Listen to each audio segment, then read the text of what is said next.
antes de ir a en qué consisten las cuestiones prácticas directas de uso, es imprescindible no dar por supuesto, porque antes decíamos que la idea no puede contra la palabra, sino que la palabra polariza a la idea.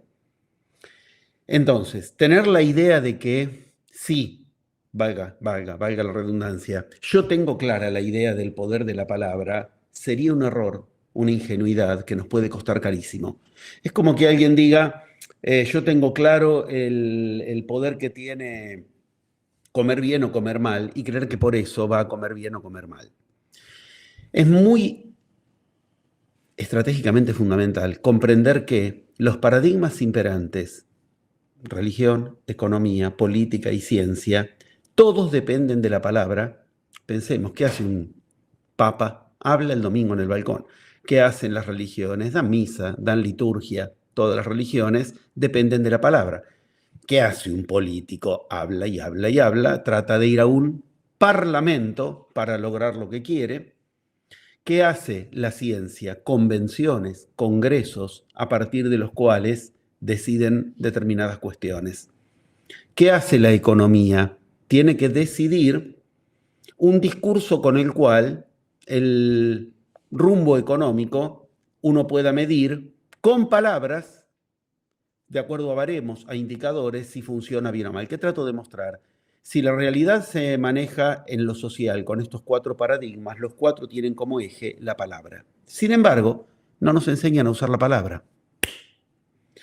Entendamos que estamos en un serio aprieto si dependemos de paradigmas que dependen de la palabra y ninguno de los que usan la palabra aprende el poder de la palabra. Esto es la realidad cotidiana, esto es lo normal de todos los días. Quienes tratan de decidir en qué consiste lo que vamos a creer que es la realidad, eso que manejan esos cuatro paradigmas, dependen de la palabra que a su vez no aprenden a usar. Así es como, de entrada, tenemos el caos que tenemos y que pasen las décadas, los siglos, los milenios que pasen, sigue siendo el mismo. Antes decía, dediqué mi vida a estudiar los escritos sagrados, a viajar a las culturas, tuve el honor de ser recibido por los que son los guardianes de la sabiduría, que la guardan, la depositan, no siempre la entienden, pero muchos de ellos tienen serias resistencias a recibir a los extranjeros, más a un hombre blanco, etcétera, y he tenido el honor de ser recibido en todas las culturas a las que logré llegar de esta iniciación, y hay algo muy lógico, muy claro. De entrada uno puede decir, es gente que tiene mucho cuidado en el uso de la palabra. No van a abrirse rápidamente a hablar y te van a escuchar atentamente. Acabamos de decir dos cuestiones que son, de entrada, cierta alerta que no necesita explicaciones, que te dice qué cuidadosos que son con el uso de la palabra. Tratan de no hablar, tratan de escuchar más que de hablar, y según lo que digas, te van a abrir puertas o no. Esto lo he experimentado por igual en Oriente, en Occidente, en culturas chamánicas, en todo lo que hace a enseñanza milenaria. Y en todas vemos lo mismo. Tienen escritos sagrados que siempre nos advierten que los cuatro paradigmas de los que hoy hablamos fueron los que siempre hubieron en la humanidad. Siempre hubo inventos, lo que hoy llamamos ciencia, siempre hubo política, siempre economía, siempre religión y siempre ciencia. Lo único que ocurre es como una especie de giro, de calecita. En algún momento en una cultura toma el control uno de esos cuatro, con el tiempo pasa. Aquí en nuestro occidente lo vemos, hace algún tiempo la religión tenía un poder muy superior a cualquiera de los otros paradigmas, esto va variando. La gran diferencia es que en las culturas iniciáticas sí se estudiaba el poder de la palabra. No podía ejercer, por mucho que supiera de lo que es su campo, alguno de estos cuatro que decíamos, el gobernante, el regente, no podía ejercer su poder si no era por un cierto uso particular de la palabra. ¿Cuál es ese uso? El mismo que nos toca hoy. Primero quiero redondear, que quede claro. Han tenido siempre los mismos paradigmas en todas las culturas, todos los humanos. Esto es fundamental. Quiere decir, acá no es cuestión de que va a mejorar más alguno de esos paradigmas, entonces un día la humanidad va a dejar de ser el caos que es, donde en nombre de la economía, la política, la ciencia o la religión, lo que se obtiene es una humanidad en la cual los problemas aumentan. No estoy opinando yo, son informes oficiales de la Organización Mundial de la Salud, de la Organización de las Naciones Unidas. La humanidad tiene una economía cada vez peor distribuida, ni hablemos de lo que es el estado ecológico y de salud, por lo tanto, de la población, no hablemos lo que es los abusos, los contubernios políticos. ¿Qué estoy diciendo? En todos los casos, la humanidad tiene los mismos problemas que si hables el Mahabharata o el Bhagavad Gita o cualquier Biblia. Tú como humano no puedes esperar a que los paradigmas reinantes resuelvan el problema de los humanos. Y esto es lo que tiene particularmente de importancia la diferencia entre culturas de las que devienen los escritos sagrados y las actuales. En esas culturas que hoy nos parecen espléndidas, inexplicables en lo que logran, ¿cuál era la clave? La misma que aquí estamos tratando hoy de abrir desde este primer momento. Aprendían no técnicas energéticas, no es que no las aprendían, pero eso variaba.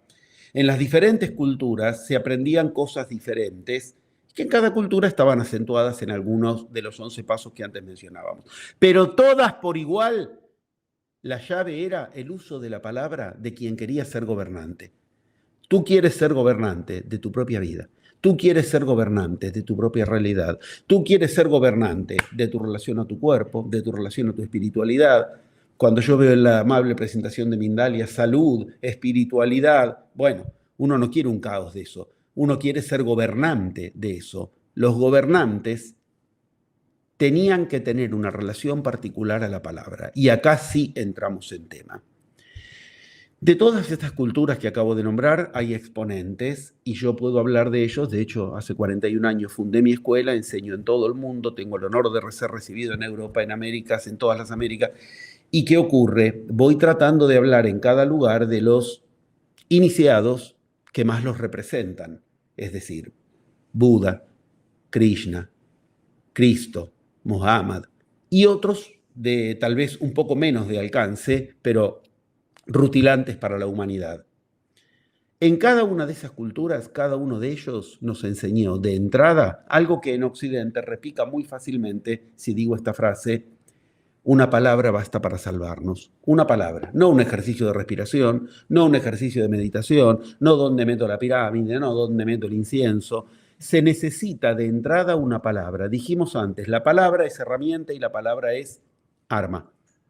Eso nos salva. Con una herramienta uno puede salvarse de muchas cuestiones que si está en la intemperie y no tiene la herramienta no puede salvarse.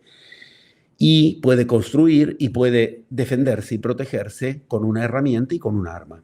La herramienta es la palabra por igual en todos lados. Y yo quisiera hacer una profunda grieta en esto para armar ahí un surco y que lo transitemos. El que seguramente en Occidente la gente más cree conocer, lo acentúo, lo subrayo, lo escribo grande, la gente más cree conocer.